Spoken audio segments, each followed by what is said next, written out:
મહેસાણાના આંબલિયાસણમાં લૂંટ કરવા માટે આવેલા બે આરોપીને ઝડપી લેવામાં આવ્યા છે। મહાકાળી જ્વેલર્સમાં લૂંટ ચલાવવા માટે આવ્યા હતા બંને આરોપીઓ, જેને ઝડપી લેવાયા।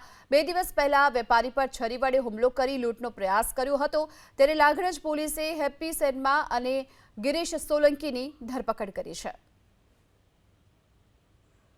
તો આ બંને વ્યક્તિ જે જ્વેલર્સમાં લૂંટના ઈરાદે પહોંચ્યા હતા અને તેમને લૂંટનો પ્રયાસ નિષ્ફળ રહ્યો હતો, જેના સીસીટીવી ફૂટેજ પણ સામે આવ્યા હતા, જે બાદ પોલીસે હાલ તો આ બંનેની ધરપકડ કરી છે।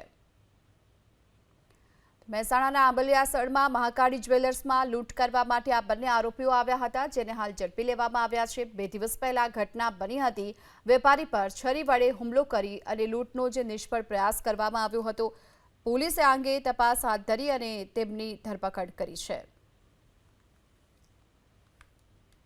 મહેસાણાના આંબલિયાસણમાં લૂંટ કરવા માટે આવેલા બે આરોપીને ઝડપી લેવામાં આવ્યા છે। મહાકાળી જ્વેલર્સમાં લૂંટ ચલાવવા માટે આવ્યા હતા બંને આરોપીઓ, જેને ઝડપી લેવાયા।